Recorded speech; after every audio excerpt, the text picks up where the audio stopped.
जय श्री राम।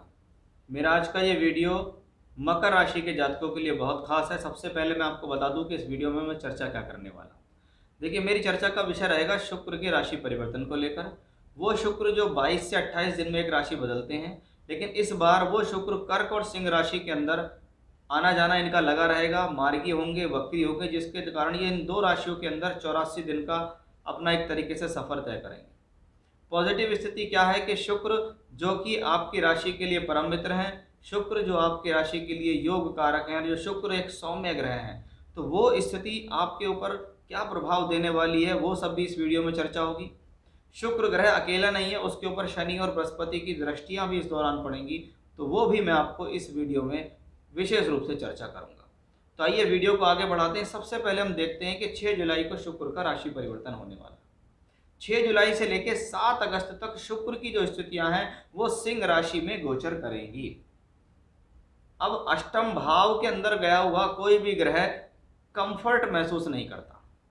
आठवां घर अड़चन, दुविधा और परेशानियों का भाव है, लेकिन शास्त्र ये कहता है कि आठवां घर में बैठा हुआ प्लेनेट या अष्टमेश भी अच्छे रिजल्ट दे सकता है अगर उसका शुभ ग्रहों से संबंध बन जाए या केंद्र त्रिकोण के स्वामियों से संबंध बन जाए, तो भी अष्टम में राजयोग उत्पन्न हो सकता है। नॉर्मली तौर पे शुक्र जैसा ग्रह अष्टम में सूर्य की शत्रु राशि में बैठा है, ये एक कंफर्ट जोन नहीं है। यहां जाकर शुक्र कंफर्ट महसूस नहीं करता, और जब वो कंफर्ट महसूस नहीं करता तो शुक्र लग्जरी और वैभव संपन्नता का कारक है। इस दौरान हो सकता है सब कुछ होते हुए भी मन के अंदर परेशानी रहे, या सब कुछ होते हुए भी आपको किसी न किसी प्रकार का अभाव महसूस हो। सबसे पहली बात तो ये आती है। वो शुक्र यहाँ अष्टम भाव में रहेगा 6 जुलाई से 27 जुलाई मार्गी, उसके बाद वक्री, और 7 अगस्त तक यहीं रहेगा। 7 अगस्त के बाद यहाँ आ जाएगा। अब इस शुक्र के ऊपर क्या है, पंचम का मालिक होकर अष्टम में, यानी एजुकेशनली पूरा मन नहीं लग रहा, एजुकेशनली कुछ डिस्कम्फर्ट हो रहा है, पूरा ध्यान एकाग्र होकर काम नहीं कर पा रहा है, मेरी बुद्धि मेरे निर्णय पूरी तरीके से मेरा साथ नहीं दे रही। वहीं शुक्र दशम भाव का मालिक होके है, तो ये प्रोफेशनली भी है, डिस्कम्फर्ट नौकरी में है, काम में मजा नहीं आ रहा, कुछ मंदा हो रहा है, कुछ रुकावट आ रही है, कोई भी काम करने चलते हैं उसमें अड़चन आ जाती है, ऑफिस में माहौल अच्छा नहीं लग रहा है, चाहते हैं ये हो जाता है कुछ और, ऐसा कुछ महसूस होगा। तो वो इस शुक्र की वजह से है, क्योंकि शुक्र यहाँ अष्टम में भी है और शत्रु की राशि में भी है। अच्छी बात क्या है कि बृहस्पति जैसा शुभ ग्रह इसको देख रहा। अब शुभ ग्रह होने के नाते वो स्थिति को कंट्रोल करेगा, लेकिन वो 12वें घर का तीसरे का मालिक भी है, तो बहुत बार यात्रा और यात्राओं पर खर्च भी ऐसा ग्रह कर सकता है।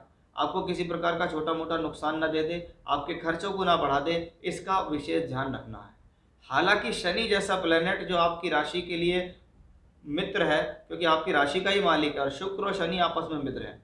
शनि ग्रह सेकंड हाउस में बैठकर, दूसरे घर में बैठकर अपनी ही राशि में, अपनी ही मूल त्रिकोण राशि के अंदर शुक्र ग्रह को देख रहा है, जो कि योग कारक है। यानी शनि का एक फुल सपोर्ट शुक्र को मिलता है कि भले ही आप 8वें घर में बैठे हो, लेकिन मैं आपको एजुकेशनली नुकसान नहीं होने दूंगा, मैं प्रोफेशनली नुकसान नहीं होने दूंगा, मैं काम में किसी प्रकार की बड़ी गिरावट या समस्या नहीं आने दूंगा। अब 7 अगस्त जीवन में आता है और शुक्र का होता है राशि परिवर्तन।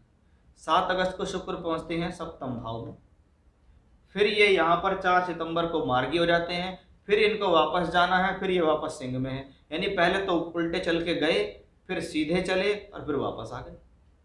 यानी 2 महीने शुक्र कर्क राशि में बिताएगा। अच्छी बात यह है कि इस दौरान इस पर कोई अशुभ प्रभाव नहीं होगा। यानी फोर्थ सप्तम भाव में अगर शुक्र जैसा कारक ग्रह गया है, तो ये समय विवाह और वैवाहिक संबंधों के लिए शुभ है। लेकिन जब वो वक्री मार्गी कहता है तो बहुत बार टाल मटोल की स्थिति रहती है। ऐसा लगता रिश्ता हो जाएगा, फिर लगता बात बन तो रही है लेकिन बात जम नहीं रही, कभी तो लगता होने ही वाला, कभी लगता नहीं, तो ये असमंजस की स्थिति रहेगी। और जब इस प्रकार का ग्रह वक्री मार्गी हो तो इसको अतिचारी ग्रह कहा जाता है। कोशिश थोड़ा सा यहाँ ये करें, किसी भी प्रकार की जल्दबाजी नहीं लेनी है आपको, किसी भी प्रकार का क्विक डिसीजन अपने जीवन के लिए नहीं लेना, क्योंकि विवाह एक बहुत बड़ा सब्जेक्ट है। बाकी पंचम का मालिक होकर वक्री मार्गी हो रहा है सप्तम में, एजुकेशनली ठीक है, लेकिन कंफ्यूजन जरूर क्रिएट होगा, चाहे वो रिलेशन को लेकर हो, लव रिलेशन को लेकर हो, विवाह के रिलेशन को लेकर हो, या एजुकेशन को लेकर हो, कंफ्यूजन जरूर क्रिएट होगा। अब वो कंफ्यूजन दूर कैसे होता है, आपकी विवेक और आपकी समझदारी से दूर होता है। कि भगवान ने आपको बुद्धि दी है कि जब जब आप कन्फ्यूजन हो या तो उस काम को पेंडिंग कर दें, उस काम को कुछ समय के लिए रोक दें, तो आपके लिए अच्छा है। और यदि उस दौरान ही करना है तो कन्फ्यूजन क्रिएट नहीं हो रहा, एक मत होकर आपको चलना, तभी आपकी एजुकेशन, तभी आपकी बुद्धि, तभी आपके निर्णय, प्रेम संबंध करेक्ट हो पाएंगे। वहीं ये दशम का मालिक होकर भी अपने से दशम में बैठा तो प्रोफेशनली कोई प्रॉब्लम नहीं, मैंने शुरू में ही कहा नुकसान नहीं होगा, प्रॉब्लम नहीं होगी, लेकिन दशम का मालिक इस तरीके से घूम रहा है तो क्या है, प्रोफेशनली प्रॉब्लम हो रही है। डिसीजंस की प्रॉब्लम यहाँ ज़्यादा रहेगी, क्योंकि ग्रह वक्री मार्गी होगा तो मन में टाल मटोल रहेगा, कर लूँ नहीं कर लूँ, करना चाहिए नहीं करना चाहिए, इससे नुकसान तो नहीं हो जाएगा, लग तो ऐसा ही रहा है कि फ़ायदा होगा लेकिन फिर भी नुकसान हो गया तो। यानी मन के अंदर द्वंद्व होना, मन के अंदर बातों का आना जाना भी इस योग से दिखता है। यानी ये प्लेनेट का ट्रांजिट कहीं से कहीं तक भी नुकसानदायक नहीं है, ना धन के लिए, ना स्वास्थ्य के लिए, ना सम्मान के लिए, ना वैवाहिक जीवन के लिए, पैसे के लिए हिसाब से कुछ भी नहीं है। लेकिन जब व्यक्ति किसी भी चीज़ को लेकर असमंजस में होता है तो बहुत बार उसका क्या होता है, 2-3 महीने का समय खराब ही चला गया कि भैया इस मैंने कोशिश तो बहुत करी थी, ये भी कर लूँ, ये भी कर लूँ, ये भी हो जाए, वो भी हो जाए, लेकिन फिर भी पता नहीं क्या बात है, एंड टाइम पे आकर मेरा वो काम हुआ ही नहीं। बहुत बार ऐसा लगा कि अब हो जाएगा, तब हो जाएगा, लेकिन होता नहीं है। तो थोड़ा सा कोशिश करनी है यहाँ यही कि डिसीजंस पे बहुत ज़्यादा ध्यान रखना है, क्योंकि जब ग्रह वक्री मार्गी होता तो उसे खुद नहीं पता होता कि मैं यहाँ कब तक रह रहा हूँ और कब तक नहीं रहूँगा, इसलिए उसे अतिचारी कहा गया।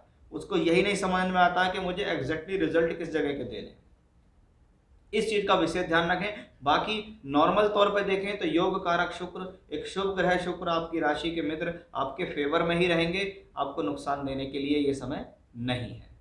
तो ये था मकर राशि के जातकों पर योग कारक शुक्र के गोचर का प्रभाव। जय श्री राम।